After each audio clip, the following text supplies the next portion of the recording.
ব্যাকরণের যে ইতিহাস সেই ব্যাপারে জানবো। তো প্রথমে প্রথমে যদি একটা প্রশ্ন করা হয়, প্রথমে যদি প্রশ্নটা এরকম করা হয় যে ব্যাকরণ কি, আমরা যে ব্যাকরণের ইতিহাস জানবো, বাংলা ব্যাকরণের ইতিহাস, তো ব্যাকরণ কি যদি এরকম প্রশ্ন করা হয়, তাহলে আমরা বলবো যে ব্যাকরণ হচ্ছে ভাষার সংবিধান। ঠিক আছে, ভাষার সংবিধান। আমাদের যেমন রাষ্ট্র পরিচালনার জন্য যেমন আমাদের সংবিধান থাকে, সেভাবে ভাষাকে শুদ্ধভাবে, আপনারা এই সংজ্ঞাটা ছোটকালে অনেকে পড়েছেন যে ভাষা শুদ্ধভাবে লিখতে পড়তে ও বলিতে পারার জন্য যে শাস্ত্র পাঠ করলে মানে ভাষা আর কি শুদ্ধভাবে লিখতে পড়তে ও বলিতে পারা যায়, তাকেই ব্যাকরণ বলে। ঠিক আছে, তো আমাদের এরকম গদবাঁধা সংজ্ঞা মুখস্থ করলে হবে না। তো ব্যাকরণ হচ্ছে অ্যাকচুয়ালি ভাষার সংবিধান। ঠিক আছে, তো আমরা আমাদের বাংলা ব্যাকরণের ইতিহাস আলোচনা করব। তো বাংলা ব্যাকরণের ইতিহাস দেখেন, তো যদি প্রশ্নটা করা হয় এরকম যে বাংলা ব্যাকরণের মানে বাংলা সাহিত্যে বা বাংলা ভাষার প্রথম ব্যাকরণ কে রচনা করেছেন, বাংলা ভাষার প্রথম ব্যাকরণ কে রচনা করেছেন, তো কে রচনা করেছেন, এই যে দেখতে পাচ্ছেন যে একজন, তিনি ছিলেন একজন পর্তুগিজ ধর্মযাজক, তার নাম ছিল মনোয়েল দা কি আসুমসাও। তো এই যে পর্তুগিজ ধর্মযাজক, আমরা যেমন মসজিদে হুজুর বলি, হ্যাঁ, আবার খ্রিস্টানরা পাদ্রি বলে বা এরকম বলে আর কি, মন্দিরে যেমন পুরোহিত থাকে, তো ইনি হচ্ছে একজন ধর্মযাজক, ওনার নাম হচ্ছে মনোয়েল দা আসুমসাও। তো এই ধর্মযাজক প্রথম বাংলা ভাষার ব্যাকরণটা কি করেছেন, রচনা করেছেন, বাংলা ভাষার প্রথম ব্যাকরণ রচনা করেছেন তাহলে মনোয়েল দা আসুমসাও। ঠিক আছে, কিরকম একটা অদ্ভুত ব্যাপার না, যে আমাদের বাংলা ভাষার ব্যাকরণ কিন্তু রচনা করেছেন একজন বিদেশি মানুষ, সেটাও পর্তুগিজের মানে পর্তুগালের মানুষ, পর্তুগিজ ভাষায়। ঠিক আছে, তো এখানে বাংলা ভাষার ব্যাকরণ এই যে মনোয়েল দা আসুমসাও, ইনার আগে, এই মনোয়েল দা আসুমসাও ইনার আগে বাংলা ভাষায় আর কি কেউ ব্যাকরণ রচনা করেননি। তাহলে বাংলা ভাষার, ইনার আগে বাংলা ভাষার কেউ ব্যাকরণ কি রচনা করেননি, ইনি কে, মনোয়েল দা আসুমসাও। যদি প্রশ্নটা এরকম করা হয় যে ভারতবর্ষে, আমাদের গোটা ভারতবর্ষে তথা উপমহাদেশে সর্বপ্রথম ব্যাকরণবিদ কে বা সর্বপ্রথম ব্যাকরণ রচনা করেন কে, বাংলা ভাষায় বলেনি, ভারতবর্ষের প্রথম ব্যাকরণ রচনা করেছিলেন পানিনি। ভারতবর্ষে প্রথম ব্যাকরণ কে রচনা করেছিলেন, পানিনি। ঠিক আছে, কিন্তু সেটা বাংলা ভাষার ব্যাকরণ ছিল না। ঠিক আছে, আমাদের উপমহাদেশের ছিল। তো বাংলা ভাষার প্রথম ব্যাকরণ রচনা করেছেন, বাংলা ভাষার, কি বলছি, বাংলা ভাষার, বাংলা ভাষাই না, বাংলা ভাষার প্রথম ব্যাকরণ রচনা করেছেন কে রচনা করেছেন, মনোয়েল দা আসুমসাও। তিনি ছিলেন একজন পর্তুগিজ ধর্মযাজক। তো এই জিনিসটা একটু ক্লিয়ার করতে হবে আমাদের, যে পর্তুগালের মানুষ হয়ে তিনি বাংলা ভাষায় ব্যাকরণ রচনা করলেন, কিরকম একটু অদ্ভুত ব্যাপারটা, তাই না? তো ব্যাপারটা অদ্ভুত। এই ব্যাকরণটা রচনা করার মূল উদ্দেশ্যে কিন্তু আমাদের বাংলা ভাষা, বাংলা সংস্কৃতি, ঠিক আছে, বিকাশ লাভ করবে, আমাদের বাংলা ভাষা ও সংস্কৃতির কি আমরা আরো বিকশিত করতে পারবো, এরকম কোনো চিন্তা চেতনা বা বাংলা ভাষা ও সংস্কৃতির কোনো উন্নয়ন হবে, শিক্ষা দীক্ষার কোনো উন্নয়ন হবে, এরকম কোনো চিন্তা চেতনা থেকে এই পর্তুগিজ পাদ্রী মনোয়েল দা আসুমসাও এই ব্যাকরণটা রচনা করেননি। তাহলে তিনি কোন সুখে বা কোন দুঃখে এই ব্যাকরণটা রচনা করেছিলেন? তিনি আমাদের কোনো উপকারের জন্য এই ব্যাকরণটা কি করেননি, রচনা করেননি। তাহলে ওনার কি মানে এমন শখ হয়েছিল বা কি এমন দায় ঠেকেছিল যে তিনি এই ব্যাকরণটা রচনা করেছিলেন আর কি। তো আমরা জানি যে আমরা প্রায় 190 বছর ইংরেজদের কি অধীনে ছিলাম, ব্রিটিশ ইস্ট ইন্ডিয়া কোম্পানির কি আমরা তত্ত্বাবধানে ছিলাম। তো সেই সময়ে কিন্তু আমাদের এই উপমহাদেশে শুধু ব্রিটিশরাই এসেছিল এরকম না, সেখানে ফরাসিরা যেমন এসেছিল, ডাচ বা ওলন্দাজরা যেমন এসেছিল, হ্যাঁ, ইংরেজদের পাশাপাশি সেখানে পর্তুগিজরাও কিন্তু এসেছিল। তো তাদের মধ্যে আর কি কনফ্লিক্ট ছিল যে কে এখানে টিকে থাকতে পারে, হ্যাঁ, বা কে এখানে বেশি সুবিধা করতে পারে। তো এই প্রসেসে কিন্তু আমাদের কে এসেছিল, পর্তুগাল, যেই ক্রিস্টিয়ানো রোনাল্ডোর যে দেশ, ঠিক আছে, সেই কেউ এসেছিল, সেই পর্তুগালের যে বণিকরা আছে তারাও কিন্তু এসেছিলেন। তো সেই পর্তুগালের যেই ছিল যেই মানে মানুষরা এসেছিল, তারা আমাদের বাংলাদেশে এসেছেন। বাংলাদেশে এসেছেন ভালো কথা, আমাদের দেশের ভাষা, আমাদের দেশের সংস্কৃতি পর্তুগালের চেয়ে সম্পূর্ণ ভিন্ন, অন্যান্য দেশগুলোর চেয়েও ভিন্ন। আচ্ছা, একজন লিখেছেন ফারহানা জান্নাত, বাংলা ভাষার থাকলে মনোয়েল দা, আর বাংলা ভাষায় থাকলে রাজা রামমোহন রায়। না, বাংলা ভাষায় থাকলে রাজা রামমোহন রায় না। ঠিক আছে, সেই ব্যাপারটা ক্লিয়ার করব, আর একটু ধৈর্য ধারণ করতে হবে ফারহানা জান্নাত, একটু ধৈর্য ধারণ করতে হবে। আচ্ছা,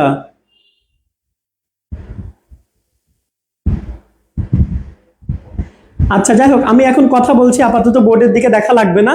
তো যেই জিনিসটা বলছিলাম, আচ্ছা যে জিনিসটা বলছিলাম, আর এই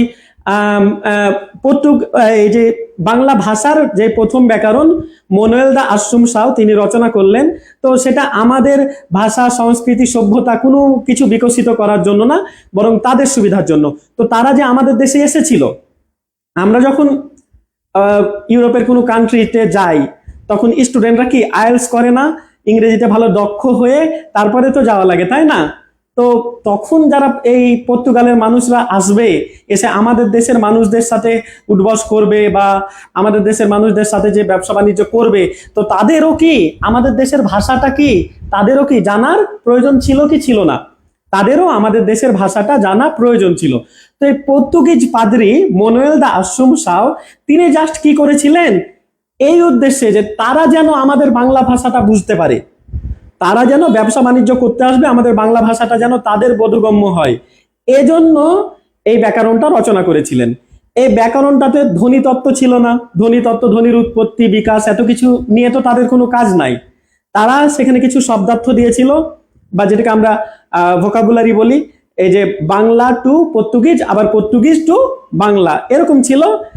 সেখানে শব্দতত্ত্ব আর অর্থতত্ত্ব এই দুইটা জিনিসে ফোকাস করা হয়েছিল। ঠিক আছে, তো এই ব্যাকরণটা অনেক পরে পাওয়া যায়, যদিও এটা লেখা হয়েছিল অনেক আগে। আপনারা এই ব্যাকরণটা আমরা দেখব যে ব্যাকরণটা লেখা হয়েছিল আগে, কিন্তু আমাদের 18 শতক, 19 শতক, হ্যাঁ, এগুলোতে কিন্তু এই ব্যাকরণটা খুঁজে পাওয়া যায়নি, পরে পাওয়া গেছে আর কি। তো তারপরে দেখা গেল যে না, বাংলা ভাষায় রচিত প্রথম ব্যাকরণ এই মনোয়েল দা আশুসুম্প সাউ রচিত এই ব্যাকরণটা। ঠিক আছে, তো এই ব্যাকরণটা এখানে লেখা নাই, পরের স্লাইডে হয়তো আমরা দেখব যে এটা লেখা হয়েছিল 1734 সালের দিকে। ঠিক আছে, 1734 সালের দিকে রচনা করা হয়েছিল, আর পাবলিশ হয়েছিল 1743 সালে। ঠিক আছে, 9 বছর পর। তো আমরা এই ব্যাপারেও জানবো।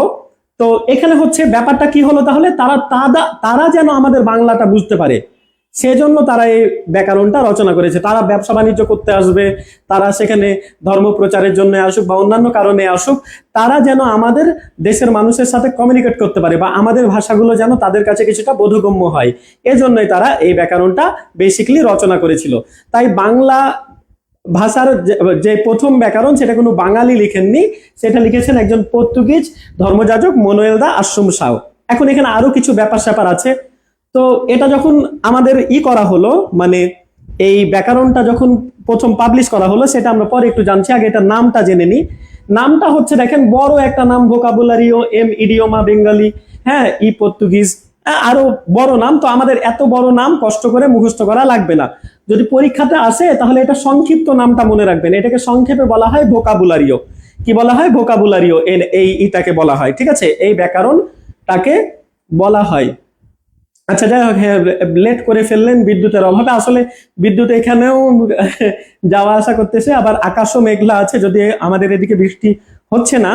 যাই হোক, তবু কারেন্ট থাকবে আশা করা যায়। আচ্ছা, তো যেটা বলছিলাম, তো আমাদের কি এই সংক্ষিপ্ত যে নামটা ভোকাবুলারিও, এটা মনে রাখলেই হবে।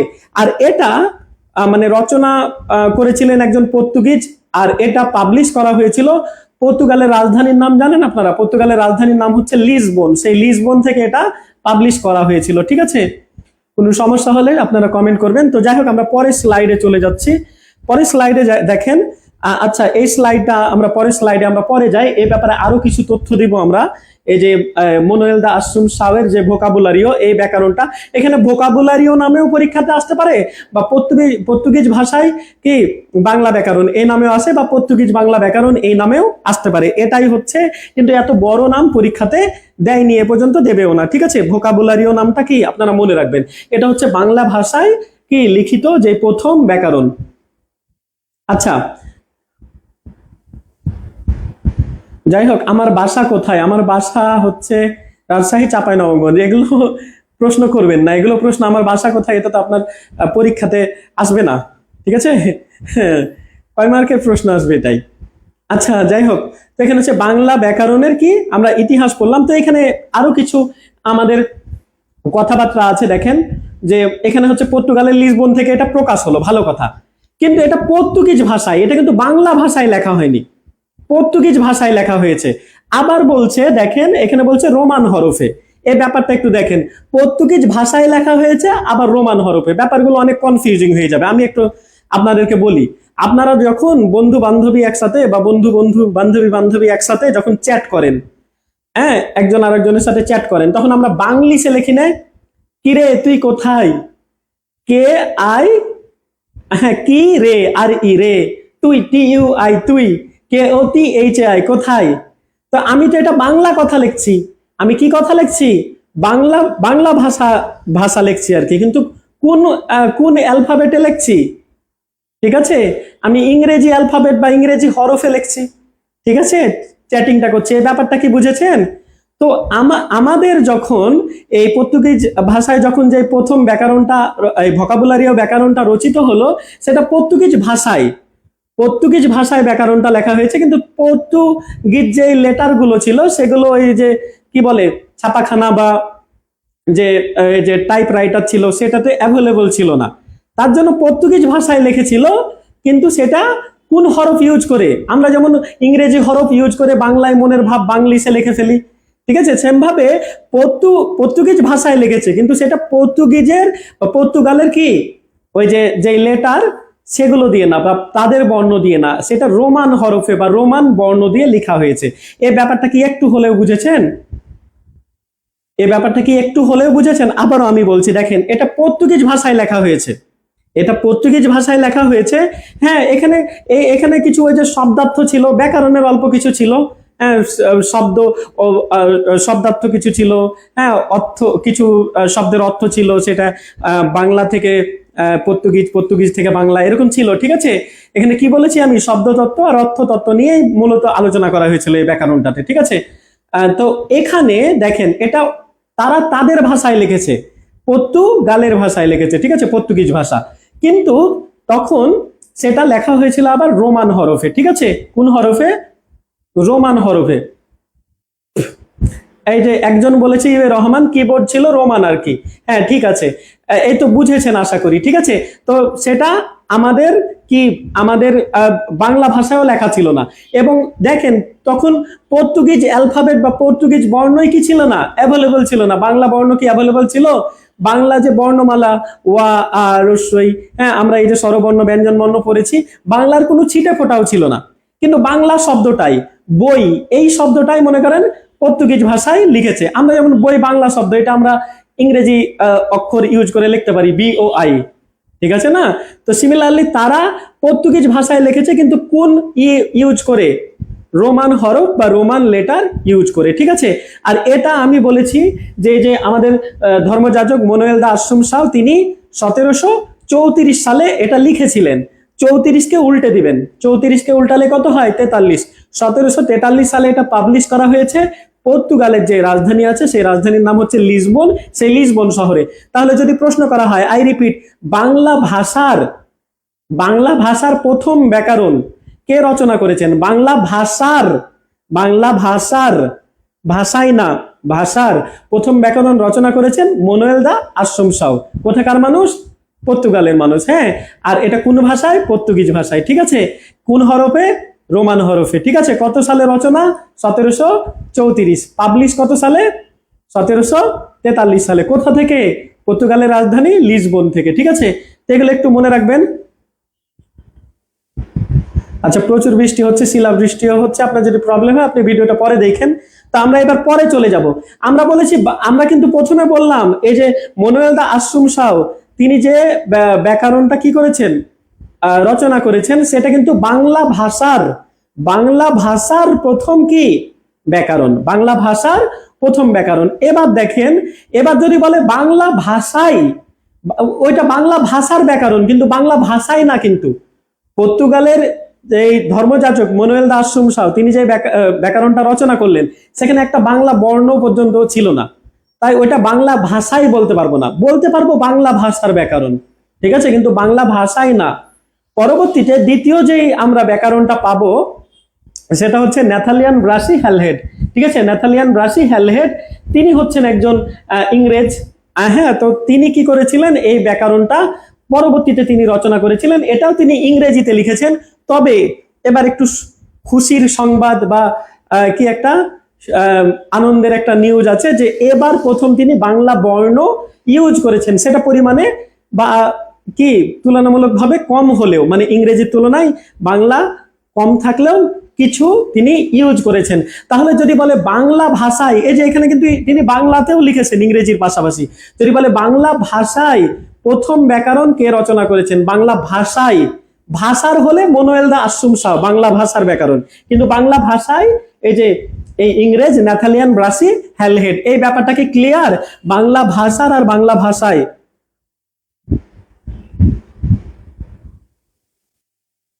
সানজিদা আক্তার, আমার আব্বু আমার সাথে বসে ক্লাস দেখছে, বলছে যে স্যার এত সুন্দরভাবে পড়াচ্ছে, এমনি মনে থাকবে, আর এক্সট্রা ভাবে পড়াই লাগবে না, আব্বুর খুব পছন্দ হয়েছে আপনার ক্লাস। আচ্ছা, থ্যাংক ইউ আপনাদের দুজনকেই। দোয়া করবেন যেন আরো ভালো পড়াতে পারি। আমার নিজের ক্লাস নিয়ে আমি নিজে মাঝে মাঝে সন্তুষ্ট হই না, তো ধন্যবাদ। ঠিক আছে, আর সালাম ভালোবাসা নেবেন। আচ্ছা, তো যাই হোক, আমরা একটু আমাদের পড়ায় ফিরে আসি। পড়াটা ছিল, আমরা বলছিলাম দেখেন বাংলা ভাষার, প্রথমে আবারও বলি, বাংলা ভাষার ব্যাকরণ, বাংলা ভাষা রিলেটেড কিনা। ঠিক আছে, তারা আমাদের কোনো উপকারের উদ্দেশ্যে সেই ব্যাকরণটা রচনা করেনি। মনোয়েল দা আশ্রম শাহ আমাদের কোনো উদ্দেশ্য করবে, আমাদের কোনো মঙ্গল করবে, আমাদের ভাষা সাহিত্য বিকশিত হবে, এই উদ্দেশ্যে তারা ব্যাকরণটা রচনা করেনি। কিন্তু সেটা তো বাংলা ভাষা রিলেটেড, তাই তো? তাই বাংলা ভাষার ব্যাকরণ, প্রথম বাংলা ভাষার ব্যাকরণ মনোয়েল দা আশ্রম শাহ ভোকাবুলারিও, এই ব্যাকরণটা। কিন্তু সেখানে তো কোনো বাংলা বর্ণ বলেন, শব্দ বলেন, কিচ্ছু ছিল না। ছিল, কিন্তু সেগুলো বাংলায় লেখা ছিল না, বাংলা ভাষায় লেখা ছিল না। তো বাংলা ভাষায় লেখা, ইংরেজিও ছিল এখানে, আমি শুধু বলছি না 100% কি বাংলা ভাষায় লিখিত প্রথম ব্যাকরণ যদি বলে, তাহলে এই যে বাংলা ভাষার যে দ্বিতীয় ব্যাকরণ, সেটাই উত্তর হবে ন্যাথালিয়ান ব্রাসি হ্যালহেড। কারণ এবার কিছু বাংলার বর্ণ শব্দ কিছু ছিটে ফোটা হলেও আছে। ঠিক আছে, তো বাংলা ভাষার আর বাংলা ভাষায় লিখিত ব্যাকরণ, এই ব্যাপারটাকে একটু একটু বুঝে এসেছে? একটু আমাকে কথা বলবেন, একটু ক্লিয়ার করবেন। তো একজন দেখলাম এক স্টুডেন্ট বলেছেন যে বাংলা ভাষার ব্যাকরণ হচ্ছে মনোয়েল দা আশ্রম শাহ, আর বাংলা ভাষায় ব্যাকরণ, প্রথম ব্যাকরণ বললে হবে এই রাজা রামমোহন রায়ের কথা বলছেন। কিন্তু ব্যাপারটা কিন্তু ভুল। কেন ভুল বুঝলেন? রাজা রামমোহন রায়ের ব্যাপারে আমরা আসবো, রাজা রামমোহন রায়ের ব্যাপারে আমরা এরপরেই আসবো। আর এই ব্যাকরণটা দেখেন, এই ব্যাকরণটার নাম ছিল a grammar of the Bengal language. ঠিক আছে, আর এটা 1778 সালে পাবলিশ হয়েছে আর কি, কিন্তু এটা লেখা হয়েছিল বা রচিত হয়েছিল 1776 সালে। এখানে তখন যে ব্রিটিশ যেই আর কি উপনিবেশিক যেই শাসন ছিল, সেখানে যে গভর্নররা ছিল, হ্যাঁ, এখানে গভর্নররাও কিন্তু এটা রচনা করতে আর কি পৃষ্ঠপোষকতা করেছেন। এই যে ন্যাথালিয়ান ব্রাসি এনবি হ্যালহেড যে এটা রচনা করেছেন, সেটাতে পৃষ্ঠপোষকতা ছিল, বা সেটাতে কি একটু তত্ত্বাবধান ছিল কাদের? যে আমাদের গভর্নর জেনারেল যারা ছিলেন, এখানে এই সময়টাতে এটা রচনার সময় গভর্নর জেনারেল ছিলেন ওয়ারেন হেস্টিংস। ওয়ারেন হেস্টিংস কিন্তু এটা লিখতে মানে সাহায্য করেছিলেন, পৃষ্ঠপোষকতা করেছিলেন কাকে? এই ন্যাথালিয়ান ব্রাসি হ্যালহেডকে। আর প্রথমে যে ব্যাকরণের কথা বললাম মনোয়েল দা আশ্রম শাহের ভোকাবুলারিও, সেটাতে তো বাংলা ভাষা সাহিত্য বিকশিত হোক এই ব্যাপারটা ছিল না। মানে এই ইন্টেনশন নিয়ে তারা আর কি ব্যাকরণটা রচনা করেনি। তাদের ব্যবসা বাণিজ্য সুবিধা হবে, তাদের ধর্ম প্রচার সুবিধা হবে, তাদের আমাদের বাঙালিদের সাথে কমিউনিকেশনটা স্ট্রং হবে, এই উদ্দেশ্যে তারা রচনা করেছে। হ্যাঁ, তারা যেন আর কি একটু ভালো কিছু করতে পারে, এই জন্যই। কিন্তু এখানে কিন্তু বাংলা ভাষা সাহিত্যও যেন বিকশিত হয়, এই উদ্দেশ্যটা কিন্তু ছিল। এই যে এনবি যে ব্রাসি হ্যালহেড আছে, ঠিক আছে, এনবি হ্যালহেড তার এই ব্যাকরণে, ঠিক আছে। তো এই তথ্যগুলো আমাদের এখান থেকে মনে রাখা লাগবে। আমরা এবার পরের অংশে চলে আসি। হ্যাঁ, আমরা পরের অংশে চলে আসবো। শোনেন, পরের অংশটা, হ্যাঁ, এই ডাউট গুলো কিন্তু ক্লিয়ার হতে হবে। পরের অংশটা হচ্ছে, যদি প্রশ্নটা এরকম করে যে প্রথম যেই বাঙালি, প্রথম কোন বাঙালি বাংলা ভাষার ব্যাকরণ রচনা করেছে বা বাংলা ভাষায় ব্যাকরণ রচনা করেছে, প্রথম কোন বাঙালি, প্রথম কোন বাঙালি বাংলা ভাষায় ব্যাকরণ রচনা করেছে, তখন আমরা বলবো রাজা রামমোহন রায়। রাজা রামমোহন রায়ের ব্যাকরণের নাম কি? গৌড়ীয় ব্যাকরণ। তো ইনি প্রথম বাঙালি হিসেবে, যে গৌড়ীয় ব্যাকরণ, প্রথম বাঙালি হিসেবে তো বাঙালি ব্যাকরণ রচনা করেছেন। ইনার এই গৌড়ীয় ব্যাকরণটা ছিল আবার 100% বাংলা ভাষায়। গৌড়ীয় ব্যাকরণ আবার লেখা হয়েছিল, এই যে এখানে আপনারা দেখতে পাচ্ছেন, school book society of Kolkata. কলকাতার যেই বা আমাদের তৎকালীন যেই বাংলা বা আমাদের এই বঙ্গ অঞ্চলের যে স্টুডেন্টরা ছিল, তারা যেন বাংলা আর কি ভালোভাবে বুঝতে পারে, বাংলা ব্যাকরণটা, বাংলা ভাষাটা ভালোভাবে শিখতে পারে, তাদের রিকোয়েস্টে কিন্তু এই রাজা রামমোহন রায়টা কি করছেন, এই ব্যাকরণটা রচনা করেছেন। ঠিক আছে, এই গৌড়ীয় ব্যাকরণ রাজা রামমোহন রায় রচনা করেছেন। এটা রচনা হয়েছে দেখেন 1829 সালে, আর পাবলিশ হয়েছে 1833 সালে। তবে একটা দুঃখের কথা আছে, 1833 সালে যখন এটা পাবলিশ হলো, তখন কিন্তু মারা গিয়েছিলেন। কে মারা গিয়েছিলেন? আমাদের রাজা রামমোহন রায় মারা গিয়েছিলেন। তো উনি মারা গেলে পাবলিশ কে করলো? এই যে যারা যাদের মানে আর কি কিসে উৎসাহ উদ্দীপনায় বা যাদের চাওয়াই আমাদের রাজা রামমোহন রায় এই ব্যাকরণটা রচনা করেছিলেন, সেই প্রতিষ্ঠানের নাম কি? School book society of Kolkata. ঠিক আছে, তাদের চাওয়াতেই কিন্তু এই ব্যাকরণটা রাজা রামমোহন রায় রচনা করেছিলেন। তো যদি প্রশ্ন করা হয় প্রথম কোন বাঙালি বাংলা ভাষার ব্যাকরণ রচনা করেন, প্রথম কোন বাঙালি বাংলা ভাষার ব্যাকরণ, প্রথম কে? মনোয়েল দাস সাউ। কিন্তু বাংলা ভাষায় ন্যাথালিয়ান ব্রাসি হ্যালহেড। আর প্রথম কোন বাঙালি, প্রথম কোন বাঙালি বাংলা ভাষার ব্যাকরণ রচনা করেন, সেটা হচ্ছে গৌড়ীয় ব্যাকরণ, করেছিলেন কে? রাজা রামমোহন রায়। ঠিক আছে, কত সালে পাবলিশ হয়েছে? 1833 সালে। আর রচিত হয়েছে 1829 সালে। আরো 4 বছর আগে ওই রচনা শুরু করছিলেন আর কি, রচিত হয়ে হয়ে যাচ্ছিল, সেটার আরো সংস্কার করা লাগছিল। তো কিন্তু দিন শেষে পাবলিশ হলো 1833 সালে। আর এই 1833 সালেই কিন্তু পাবলিশের আগেই কিন্তু কে মারা যায়? রাজা রামমোহন রায় মারা যান। তো পরবর্তীতে সেটা পাবলিশ করা হয়। আচ্ছা, যাই হোক, তো আমরা এবার এই ব্যাপারগুলো কি ক্লিয়ার হয়েছে? আমি একবার একটু রিপিট করব। দেখেন, বাংলা বাংলা ভাষার প্রথম ব্যাকরণ, আবারও বলছি, কে বলেন? আপনারাই বলেন। মনোয়েল দা আশ্রম সাউ। ঠিক আছে, কিন্তু যদি বলে বাংলা ভাষায়, বাংলা ভাষার বলেছি প্রথমে, পরে বলবো বাংলা ভাষায়, বাংলা ভাষায় হচ্ছে এনবি হ্যালহেড। ঠিক আছে, আর যদি বলে প্রথম কোন বাঙালি, প্রথম কোন বাঙালি এই বাংলা ভাষার ব্যাকরণ রচনা করেছিলেন, সেটা হচ্ছে রাজা রামমোহন রায়। রাজা রামমোহন রায় ইংরেজিও একটা ব্যাকরণ রচনা করেছিলেন। ঠিক আছে, পরবর্তীতে তিনি এই বাংলা ব্যাকরণটা রচনা করেছেন। ঠিক আছে, তো এই হচ্ছে ব্যাপার।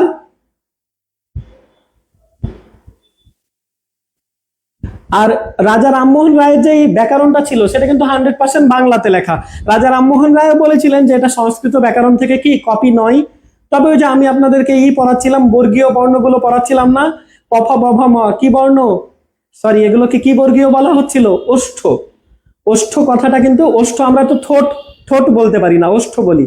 ওষ্ঠ ওই যে সংস্কৃত থেকেই আসছে। আমরা শব্দ প্রকরণ পড়বো, তখন দেখবেন তৎসম শব্দ, তদ্ভব শব্দ, দেশি শব্দ, বিদেশি শব্দ। ঠিক আছে, তো তৎসম বা সংস্কৃত ব্যাকরণের এটা কপি নয়। এটা কে বলেছিলেন? রাজা রামমোহন রায় বলেছিলেন। ঠিক আছে, তো এভাবে এই ব্যাকরণটা আর কি পাবলিশ হয়। এই ব্যাপারগুলোতে একটু মনে রাখবেন। তারপর আরো বেশ কিছু অপ্রধান কি আছে, ব্যাকরণ আছে, সেগুলো আপনাদের একটু যদি একবার একটু দেখে রাখেন ভালো হয়। তো এত ইনফরমেশন নিলে আসলে মাথার মধ্যে রাখতে পারবেন না। ঠিক আছে, এটা হচ্ছে একটা কথা। আর আরেকটা কথা হচ্ছে যে আমাদের ওই অনেক ভাষাবিদ, সুনীতি কুমার ব্যাকরণ লিখেছেন। ঠিক আছে, ডক্টর মোহাম্মদ শহীদুল্লাহ ব্যাকরণ লিখেছেন। এগুলো আমরা ওই যে আধুনিক যুগ পড়ব তখন এগুলো পাবো, ঠিক আছে। তাই এগুলো আমরা একটু স্কিপ করব। আর হরপ্রসাদ শাস্ত্রী আমাদের চর্যাপদের যিনি কি আবিষ্কারক, তিনিও কিন্তু ব্যাকরণ লিখেছেন, তো এগুলো আমরা জানবো। তারপর আধুনিক যুগের আমরা দেখবো কিছু ব্যাকরণবিদ আছে, তারাও দেখেন এখানে বেশ কিছু ব্যাকরণবিদের নাম আছে এবং তাদের রচিত ব্যাকরণগুলো সাল সহ দেওয়া আছে, এগুলো আপনারা একটু দেখে নেবেন। হ্যাঁ, পরে যখন আমি আপনাদের এটার সফট কপিটা দিয়ে দেবো তখন আপনারা এখান থেকে দেখে ফেলবেন, ঠিক আছে। তো যাই হোক, এবার আমরা বাংলা ব্যাকরণের এই ছিল একটু সংক্ষিপ্ত ইতিহাস। এই তিনটা ব্যাকরণের প্রকাশের যে সালটা, এগুলো আমাদের কি মনে রাখা লাগবে কষ্ট করে। পাশাপাশি কোনটা বাংলা ভাষার, কোনটা বাংলা ভাষায়, কোনটা বাঙালি কর্তৃক রচিত, এই ব্যাপারগুলো আশা করি আপনাদের কাছে ক্লিয়ার হয়েছে। তো এই ব্যাপারগুলো আপনারা একটু ভালো করে পড়ে রাখবেন, আর যে বিগত সালের প্রশ্ন সেগুলো সলভ করবেন। এবার আমরা আলোচনা করব বাংলা ব্যাকরণের যে আলোচ্য বিষয়, ঠিক আছে। তো আমাদের বাংলা ব্যাকরণের আলোচ্য বিষয়, আমাদের বাংলা ব্যাকরণে তো অনেকগুলো টপিকস, ঠিক আছে। আপনাদের তো ক্লাস হতে 60টা মতো ক্লাস হয়ে যাবে, 60-65টা ক্লাস হয়ে যাবে টোটাল সাহিত্য ব্যাকরণ মিলে, ঠিক আছে। তো এই যে এই এতগুলো টপিকসকে আবার 4টা টপিকসে ভাগ করা হয়েছে, 4টা অধ্যায়ে ভাগ করা হয়েছে। এই অধ্যায়ের আবার ওগুলো কি পরিচ্ছেদ আছে, ঠিক আছে। আচ্ছা, যাই হোক, তো ঠিক আছে, সবাই বলছেন বুঝতে পেরেছেন। তো দেখেন, বাংলা যে ব্যাকরণ আছে আমাদের, এই বাংলা ব্যাকরণের আলোচ্য বিষয় আছে কয়টা বলেন? 4টা। এই যে বাংলা ব্যাকরণের আলোচ্য বিষয় হচ্ছে 4টা। এই 4টা নাম আপনারা ঠোঁটস্থ মুখস্থ করে ফেলবেন। এই যে ধ্বনিতত্ত্ব, শব্দতত্ত্ব, বাক্যতত্ত্ব, আর একটা কি আছে, অর্থতত্ত্ব, ঠিক আছে। এগুলোর ইংরেজি নামটাও মনে রাখা লাগবে। এই যে ধ্বনিতত্ত্ব, শব্দতত্ত্ব, বাক্যতত্ত্ব, অর্থতত্ত্ব, এগুলোর ইংরেজি নামটাও মনে রাখবেন। পাশাপাশি এই যে ধ্বনিতত্ত্বের অপর নাম কি, এগুলো মনে রাখা লাগবে। শব্দতত্ত্বের অপর নাম কি, বাক্যতত্ত্বের অপর নাম কি, অর্থতত্ত্বের অপর নাম কি, এগুলো আপনাদের মনে রাখা লাগবে, ঠিক আছে। আমাদের বাংলা ব্যাকরণের আলোচ্য বিষয় 4টা, ঠিক আছে। তো ভাই, বাংলা ব্যাকরণে তো সন্ধি আলোচনা হয়, এক কথায় প্রকাশ আলোচনা হয়, সমাস আলোচনা হয়, কারক আলোচনা হয়, এগুলো কোথায়? এগুলো হচ্ছে মূল অধ্যায়। ওই মূল অধ্যায়ের মধ্যে ওগুলো আবার ভাগ ভাগ করে দেওয়া আছে, ঠিক আছে। ওই ব্যাপারে আমরা জানবো। তো এই যে 4টার ইংরেজি নাম জানার পাশাপাশি প্রত্যেকটার কি অপর নামগুলো পরীক্ষাতে আসে, সেগুলো জানা লাগবে, ঠিক আছে। তো ধ্বনিতত্ত্বের অপর নাম কেউ পারেন? ধ্বনিতত্ত্বের অপর নাম কেউ পারেন? আচ্ছা, কি কি কমেন্ট এসেছে?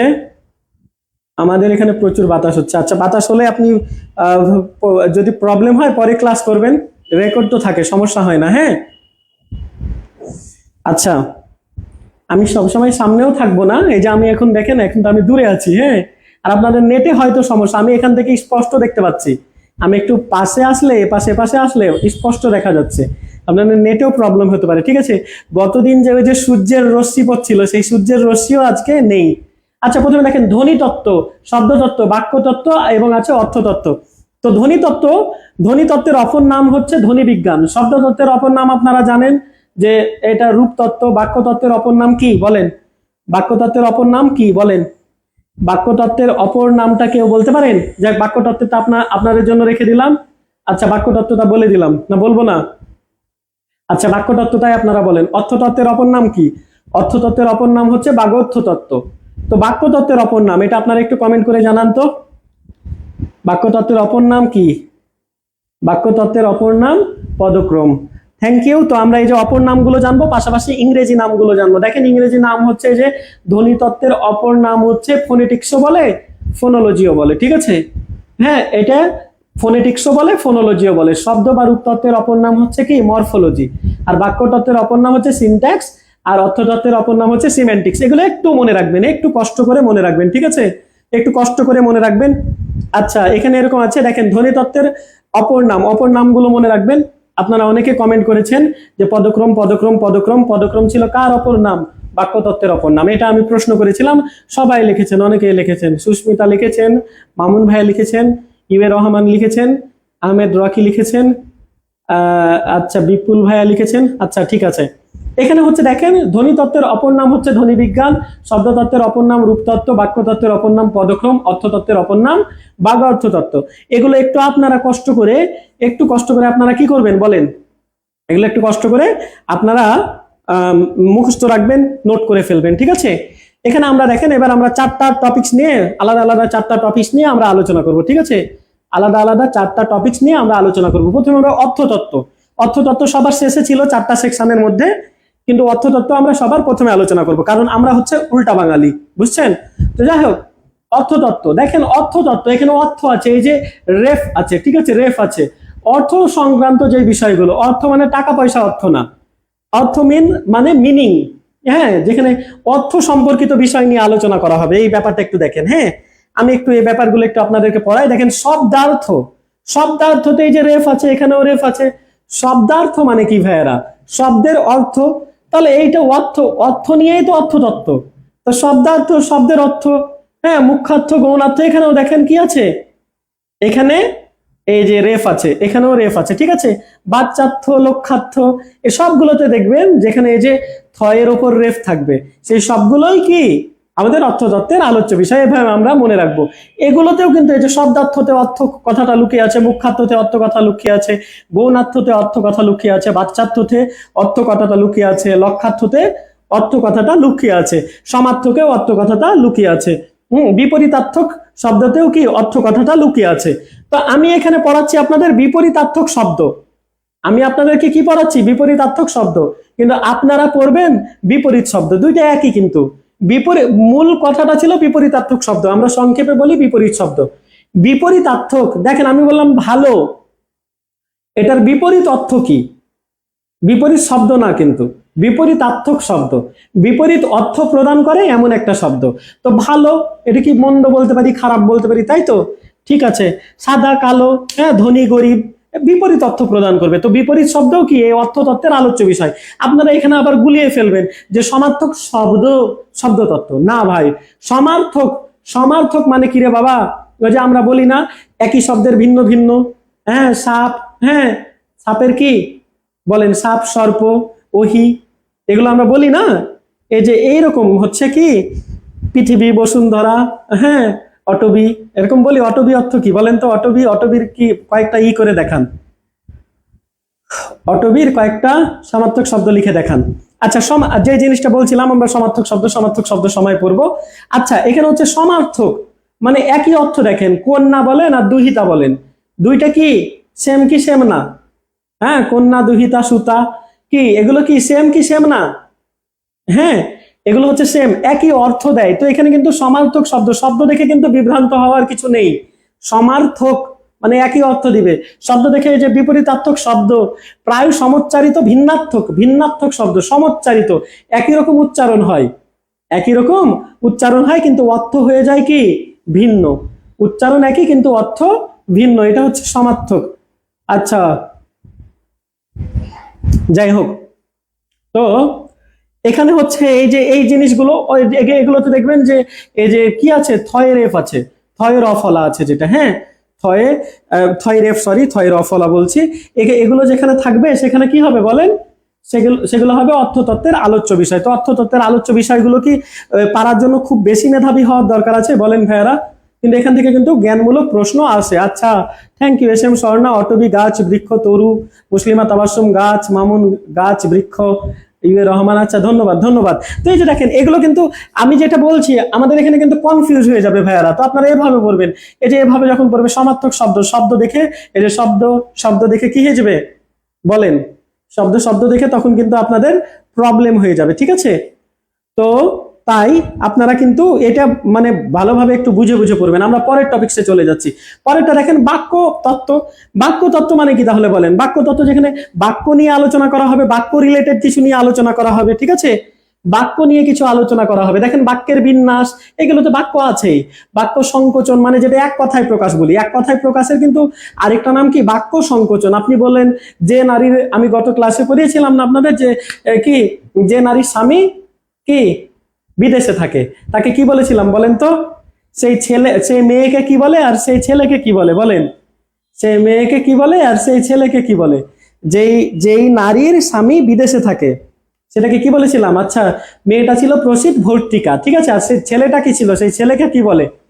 যে মানে যারই বিদেশে থাকে, যে ছেলে তো ছিল এটা মানে পুংলিঙ্গ ছিল কি, সরি, স্ত্রীলিঙ্গ ছিল প্রসিদ্ধ ভর্তিকা, কিন্তু এটার স্ত্রীলিঙ্গ কি হবে বলেন?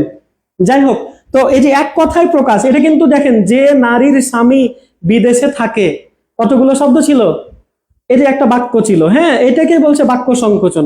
তো বাক্য আছে, বাক্য সংকোচন, হ্যাঁ, আপনার একটা শব্দ হয়ে গেছে, এক কথায় প্রকাশ, আপনারা বলবেন এটা তো একটা শব্দ হয়, তো শব্দ তত্ত্ব না রে বাবা, এটা বাক্য সংকোচন। হ্যাঁ, বাক্যকে আপনি কি করলেন, সংকোচন করে আপনি এক কথায় প্রকাশ একটা শব্দ পেলেন, তো শব্দ তত্ত্বের আলোচ্য বিষয় না, এটা বাক্য তত্ত্বের আলোচ্য বিষয়। তারপর বাক্য প্রকরণ, আমরা প্রকরণ অর্থ হচ্ছে বিভিন্ন প্রকার, আমরা অস্তিবাচক বাক্য পড়ি, নেতিবাচক বাক্য পড়ি, হ্যাঁ, সরল জটিল যৌগিক পড়ি, হ্যাঁ, অনুজ্ঞা বাক্য পড়ি, এগুলো পড়ি না? এই যে এগুলো বাক্যের যে বিভিন্ন প্রকারগুলো, এগুলো তো কি বাক্যের জিনিস, তো বাক্য নিয়ে আলোচনা করা হবে। হ্যাঁ, আপনার ছেলে কি আমাকে আব্বা ডাকবে, নাকি আমার ছেলে আপনাকে আব্বা ডাকবে? যারটা যার, তাই না? তো বাক্যেরটা বাক্যের। হ্যাঁ, বাক্য বাক্য প্রকরণ নিয়ে কে আলোচনা, মানে বাক্য নিয়ে কে আলোচনা করবে? বাক্য তত্ত্ব তো বাক্য প্রকরণ নিয়েও আলোচনা করবে। কি কি আলোচনা করবে বলেন? এখানে দেখেন এই যে বাগধারা, বাগধারাও আসলে কি, বাগ কথাটাই যে বাক এই শব্দ থেকে এসেছে, বাক অর্থ হচ্ছে কথা বা বাক্য, বাক্য কথাটা থেকে কিন্তু এই যে আর কি এটা পরিবর্তন হয়ে এসেছে, বাক কথাটা থেকেই কিন্তু এই বাগ কথাটা এসেছে। তো এইভাবে মনে রাখবেন যে এটা কি, এটাও কিন্তু বাকটা আবার কি বাক্য, ঠিক আছে? আর এই বাক থেকে এসেছে কি বাগ। তো বাগধারাও কি বাক্য তত্ত্বের আলোচ্য বিষয়। বাক্য রূপান্তর, আমরা বাক্য প্রকরণ তো বাক্যের বিভিন্ন প্রকার, আর বাক্যান্তর বলে যেটা, বা বাক্য যে রূপান্তর বলে, ঠিক আছে, সেটাও কি বলেন, সেটাও আলোচিত হবে আপনার বাক্য তত্ত্বে, ঠিক আছে? বাক্য রূপান্তর, আমরা সরল থেকে জটিল করব, জটিল থেকে সরল করব, অস্থি থেকে নেতিবাচক করব, হ্যাঁ, তারপরে আমরা কি নির্দেশ থেকে অনুজ্ঞা করব, হ্যাঁ, বিবৃতিকে আমরা প্রশ্নসূচক করব, হ্যাঁ, বিস্ময় সূচক করব। এটা হচ্ছে বাক্যান্তর, বাক্যান্তর, ঠিক আছে, মানে অন্য বাক্যে রূপান্তর। তো বা এটা বাক্য, বাক্য রূপান্তর বলে, বা বাক্যান্তর, একসাথে এটা সমাস করলে বাক্যান্তর হয়ে যায়। আমরা সমাসে শিখবো এটা। ভাষা রীতি দেখেন, বাক্য ছাড়া তো ভাষা হবে না। প্রথমে তো কি ধ্বনি, ধ্বনি থেকে শব্দ, শব্দ থেকে কি হবে বলেন? শব্দ থেকে, শব্দ থেকে আমাদের বাক্য হবে, আর হ্যাঁ, সেই বাক্যটা কি আমাদের ভাষা। হ্যাঁ, বাক্য থেকে আমাদের ভাষা হবে, ঠিক আছে? তো সেটা হচ্ছে কি, ভাষা রীতিও কি নিয়ে আলোচনা করা হয় বলেন? বাক্য তত্ত্বে আলোচিত হয়। তারপর দেখেন বাচ্য, বাচ্যকে ইংরেজিতে কি বলে একটু কমেন্ট করে জানাবেন। হ্যাঁ, প্রসিত ভার্য বলে। Thank you Rokeya Khatun. আচ্ছা, তো যাই হোক, এটা প্রশ্ন করেছিলাম আপনাদেরকে, আরেকটা প্রশ্ন করলাম, বাচ্চকে ইংরেজিতে কি বলে একটু কমেন্ট করে জানাবেন, একটু কমেন্ট করে জানাবেন যে বাচ্চকে ইংরেজিতে কি বলে, ঠিক আছে? বাচ্চকে ইংরেজিতে কি বলে? কমেন্ট করতে কি দেরি হবে? আমি বলে দেব।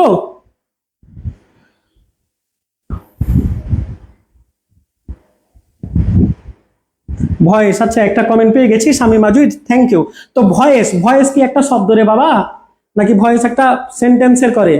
ভয়েস যে আমরা চেঞ্জ করি অ্যাক্টিভ টু প্যাসিভ, এটা কি একটা কিসের করি, শব্দের, নাকি একটা কিসের বলেন?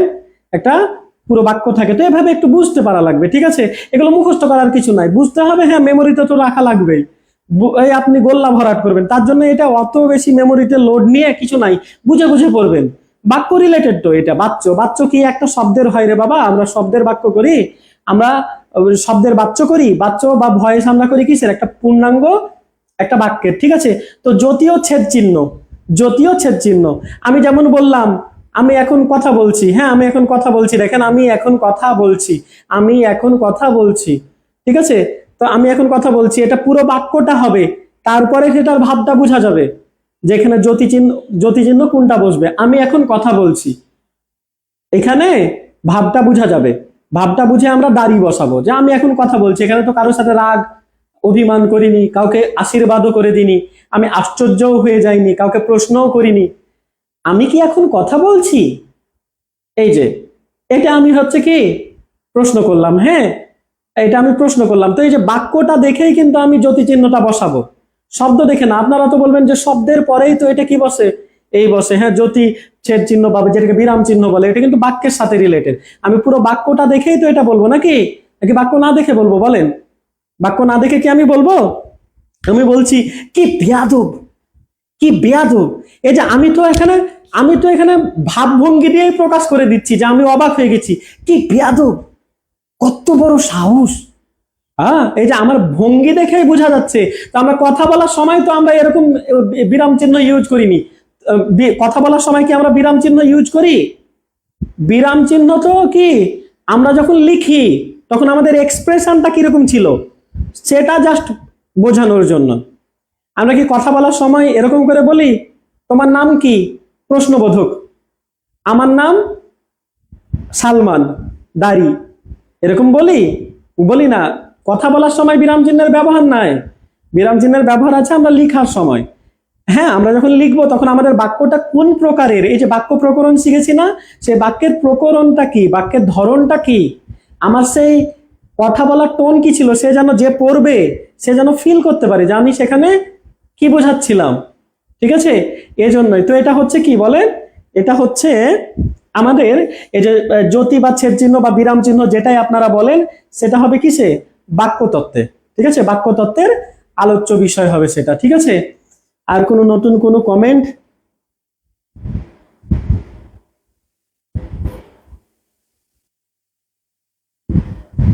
মুসলিমা তাবাসসুম বলছেন ন্যারেশন, না না না না, বাচ্চ ন্যারেশন না। হ্যাঁ, ন্যারেশন কোনটা বলেন তো, আপনারাই বলেন ন্যারেশন কোনটা। ন্যারেশন আমরা পড়বো উক্তি, ওটাকে বলে উক্তি।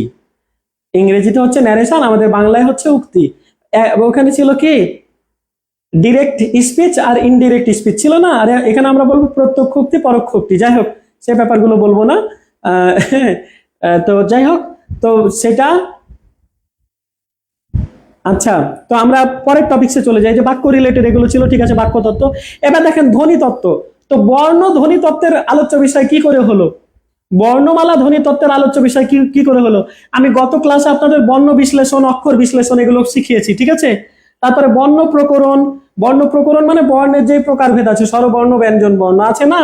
ধ্বনি প্রকরণ, স্বরধ্বনি ব্যঞ্জন ধ্বনি যৌগিক স্বরধ্বনি, হ্যাঁ আছে না, এগুলো আছে যে ধ্বনির যেই প্রকার, ধ্বনি বিন্যাস, ধ্বনি রিলেটেড যত কিছু আছে, ধ্বনি রিলেটেড যত কিছু আছে।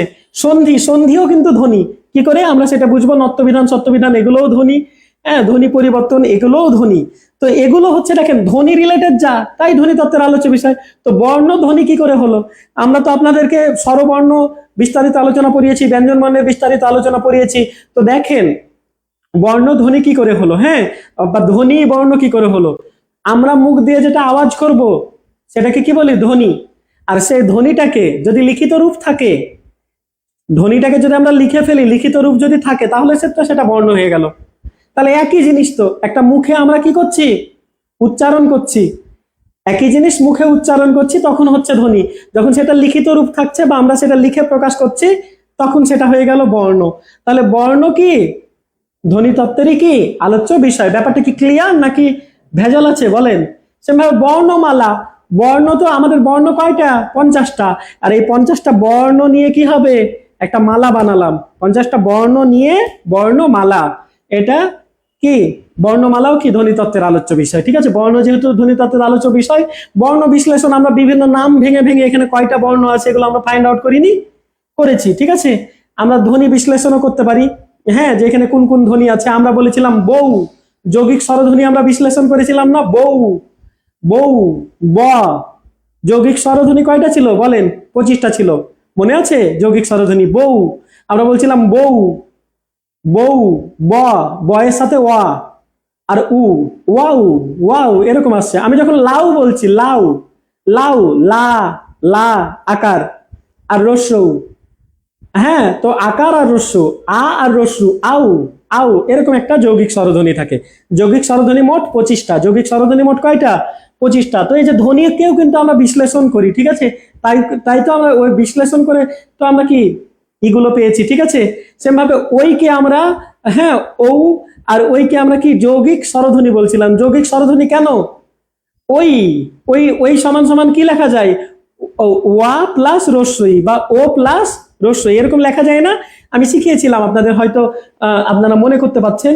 তো সেটা হচ্ছে দেখেন যে ধ্বনির যেই বিশ্লেষণ, হ্যাঁ সেটাও কি ধ্বনিতত্ত্বের আলোচ্য বিষয় হবে। আর ধ্বনি আর বর্ণ তো আমি বললাম একই, একটা লিখিত রূপ আর একটা আমরা উচ্চারণ রিলেটেড, তাই তো। তো ধ্বনি আর বর্ণ যেহেতু সেম, তো বর্ণ প্রকরণ ধ্বনি প্রকরণ দুইটাই কি হবে, ধ্বনিতত্ত্বের আলোচ্য বিষয় হবে। ওকে, তারপরে দেখেন ধ্বনি বিন্যাস, সন্ধি। সন্ধিকে আর একটা কথা বলা হয়, সন্ধি বললে আপনারা বলবেন সন্ধি তো একটা শব্দ, বিদ্যালয়, হ্যাঁ এটা বিদ্যালয়টা একটা শব্দ, বিদ্যাযোগালয়, হ্যাঁ তাহলে এটা কি হিসেবে শব্দ তত্ত্ব হবে না বাবা। বিদ্যা, বিদ্যা প্লাস আলয় আমরা সন্ধিতে পড়বো, বিদ্যা, এখানে কিন্তু বিদ্যার সাথে আলয় যুক্ত হয়নি। বিদ্যা আ, শেষে কি আ, আলয়, আলয়ের শুরুতে কি আ প্লাস আ ধ্বনি মিলে আ ধ্বনি হয়েছে। তাহলে এই যে কি ধ্বনির যে কি মিলন, ওটাকে আবার বলা হয় সন্ধি। সন্ধিও কি আমাদের ধ্বনি তত্ত্বের আলোচ্য বিষয়। তারপরে নত্যবিধান, সত্যবিধান, হ্যাঁ, কখন মূর্ধন্য হবে কখন দন্তান্ন হবে, ঠিক আছে, কখন মূর্ধন্য হবে কখন দন্তান্ন হবে, এটা তো বর্ণ। আর বর্ণই কি মূর্ধন্য দন্তান্ন বর্ণ না, মূর্ধন্য স বর্ণ না। তো নত্যবিধান সত্যবিধান এগুলো তো বর্ণ, বর্ণ নিয়ে আলোচনা। কখন বর্ণে কখন কি হবে, মূর্ধন্য হবে কখন দন্তান্ন হবে। তো বর্ণ নিয়ে যেহেতু আলোচনা, আর বর্ণই কি আবার বর্ণ আবার ধ্বনি, ঠিক আছে। তো তাহলে নত্যবিধান সত্যবিধান হলো কি ধ্বনি তত্ত্বের আলোচ্য বিষয়, ঠিক আছে। যেমন মূলা থেকে মূল হয়ে যাবে, ঠিক আছে, মূলা থেকে মূল হয়ে গেল, হ্যাঁ, মূলা আ আটা ও হয়ে গেল। উচ্চারণের পার্থক্য হলো না। আর উচ্চারণটা কি, উচ্চারণ নিয়ে কে আলোচনা করে, ধ্বনি পরিবর্তন আলোচনা করে। তাহলে ধ্বনি পরিবর্তনও কি, এখানে তো ধ্বনি কথাটা আছে, তো ধ্বনি পরিবর্তনও ধ্বনি তত্ত্বের আলোচ্য বিষয়, এভাবে মনে রাখবো আমরা, ঠিক আছে, ঠিক আছে। তো এই যে এখানে ধ্বনি তত্ত্বের আলোচ্য বিষয়গুলো পারা কি খুব বেশি কঠিন হবে?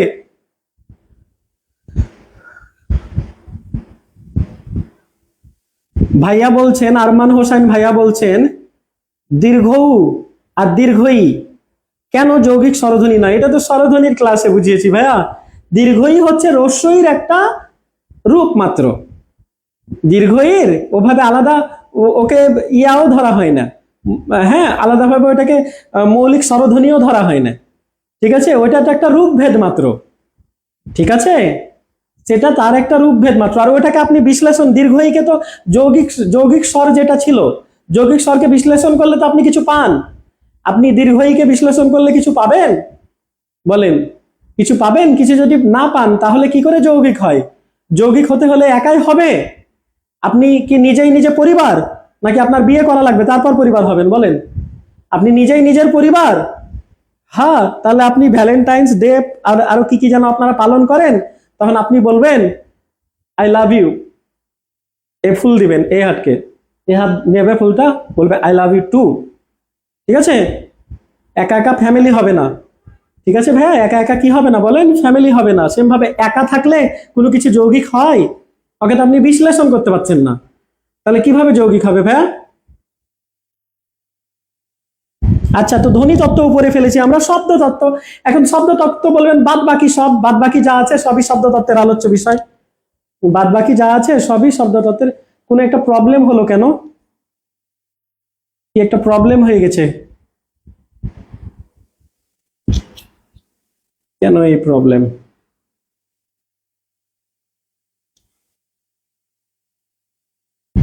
কোনো একটা প্রবলেম হচ্ছে এখানে, আচ্ছা।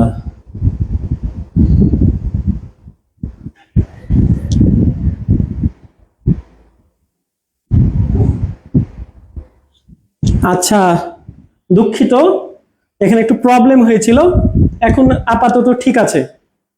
আচ্ছা, ঠিক আছে। তো শব্দ তত্ত্ব দেখেন, শব্দ তত্ত্বের আমরা আলোচ্য বিষয়গুলো পড়ব, এখন তো ঠিক আছে না? শব্দ তত্ত্বের আলোচ্য বিষয়গুলো আমরা পড়ব। শব্দ তত্ত্বের দেখেন শব্দ সংক্রান্ত যে বিষয়গুলো, মানে বাদ বাকি সব আমরা যা পড়লাম, বাদ বাকি সব শব্দ তত্ত্বের আলোচ্য বিষয়।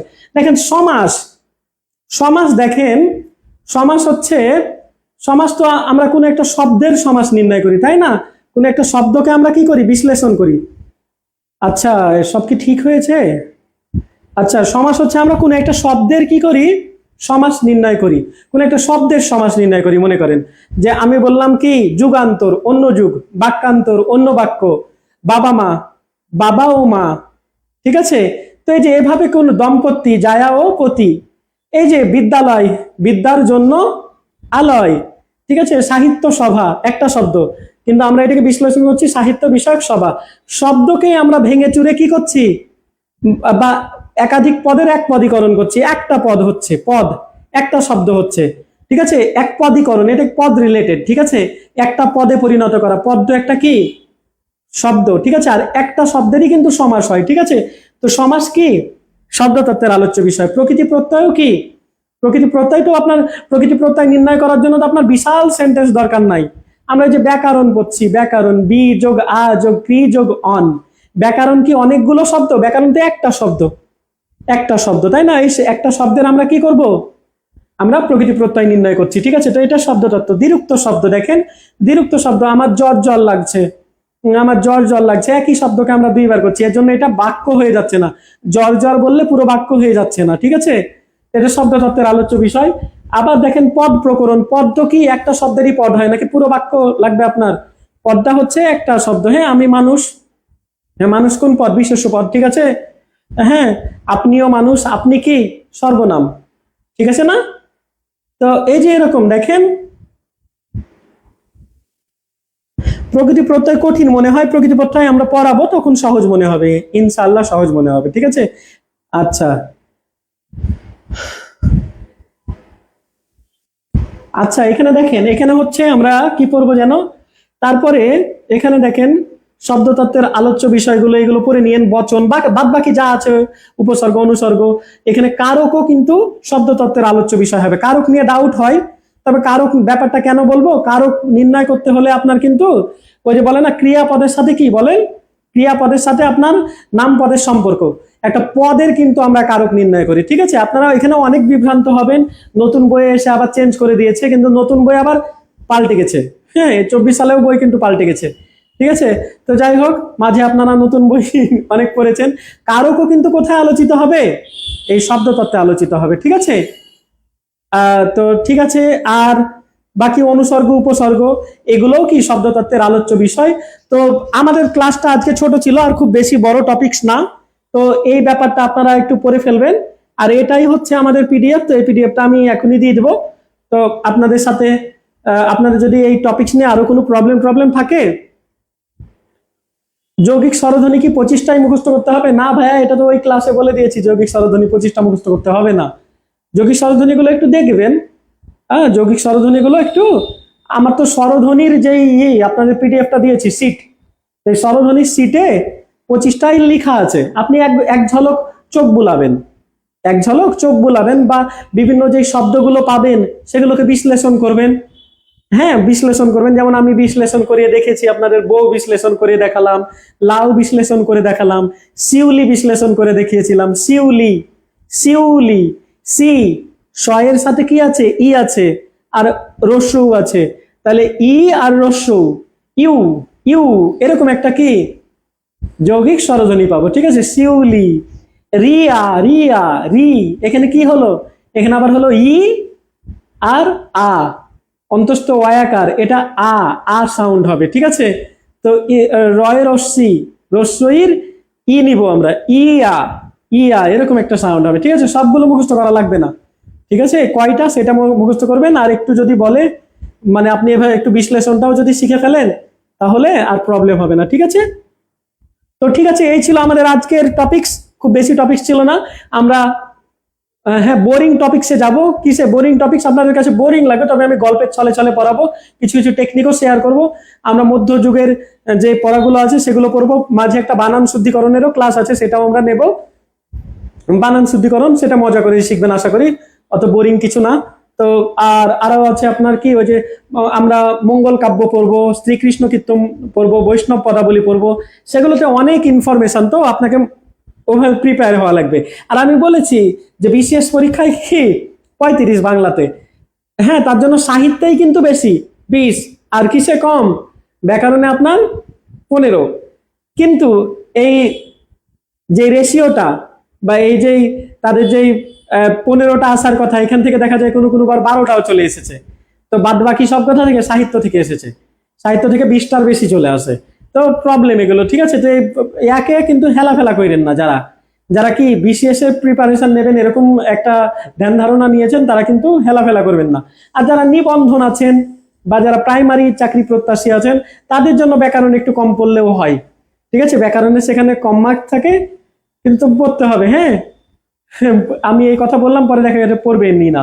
আর ওই যে অনেকে বলেন যে আমরা করব, যে আমি তো বিসিএস দেবো না, প্রাইমারি দেবো, তো আপনি ওই প্রাইমারির যে জব সলিউশন আছে সেখানে যে টপিকস গুলো থাকবে, সিলেবাস থাকবে, সেই সিলেবাস দেখে দেখে আপনি বাকিগুলো বাদ দিয়ে দিবেন, ঠিক আছে। নিবন্ধন পরীক্ষা দেবেন, নিবন্ধনের সিলেবাস দেখে বাকিগুলো বাদ দিয়ে দিবেন। তো ঠিক আছে, সবার সাথে আবার আমাদের দেখা হবে নেক্সট ক্লাসে। আমি রুটিনটা দিয়ে দিয়েছি, রুটিনটা কারো না থাকলে কারো কাছ থেকে নিয়ে নেবেন, বা আমাদের গ্রুপে অ্যাক্টিভ থাকতে হবে, তাহলে রুটিনটা পেয়ে যাবেন, ঠিক আছে।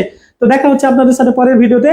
ততক্ষণ পর্যন্ত সবাই ভালো থাকবেন, সুস্থ থাকবেন, ভালো রাখবেন, সুস্থ রাখবেন। আল্লাহ হাফেজ।